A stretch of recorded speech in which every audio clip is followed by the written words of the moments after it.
So halimbawa, yung kahapon na humarap, no? Ito pong anong kumpanya ito?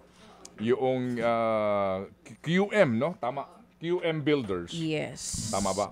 Oo. QM Builders kahapon, right? QM Yes Builders? po, Okay. yes. Ang sinasabi, ang paid up capital nila ay wala pang 1,000,000 piso. Pero ang kanyang proyekto po ay umabot na ng 4 billion. 40. Okay.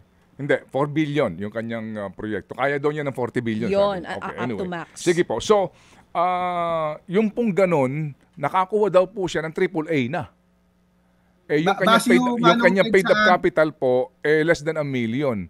So, paano siya nabigyan ng AAA category classification, gayong ang paid up capital niya, iniwala pa 1,000,000?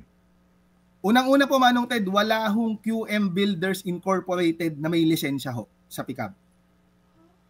Ang meron ho sa amin ay QM Builders, sole proprietorship po ito na may lisensya. Ito nga po. Dahil po ito yung sole proprietorship, sir, wala ho siya dapat paid up capital. Ang paid up capital ho ay para sa partnership or sa corporations ho. Okay.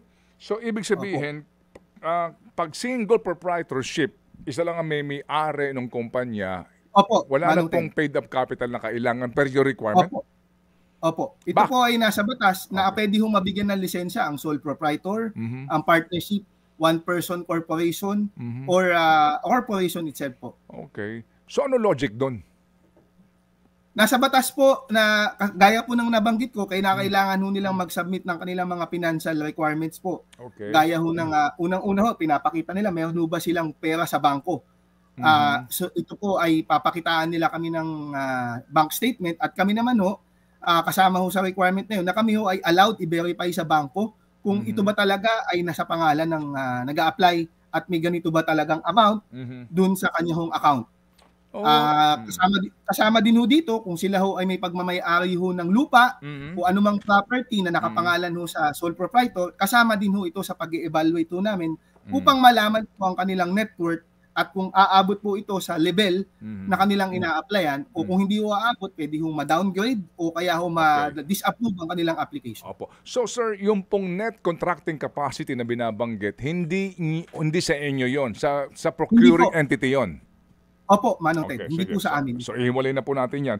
Ito pong 15 na nabanggit ng Presidente ng mga top contractors na umani nakakuha ng 20% ng total flood control fund budget. Na-check na po itong lahat na 15? Lahat po, nung ito po yung lumabas, amin hong tiningnan ang kanilang datos sa amin hong system. Lahat naman ho sila ay may lisensya. Okay. Dahil ho kami may quasi-judicial function, amin ho din silang pinatawag upang magsumiti ho ng report tungkol sa mga proyektong nabanggit ho ng ating mahal na Presidente para makita ho natin kung meron ho ba talagang, kung meron ho silang pagkukulang, may mga hindi natapos. At kami din ho ay humingi ng tulong sa DPWH, nagpadala ho kami ng liham upang humingi ho ng records sa mga proyekto ho na nabanggit doon sa top 15. Okay. Yung bang top 15 na yan, meron ba diyang na-blacklist o nagkaroon na po ng reklamo sa inyo? Sa akin hong datos ho, nagkaroon ho ng blacklisting ang St. Timothy in hindi ho ako nagkakamali, in 2020 or 2021, Manong Ted.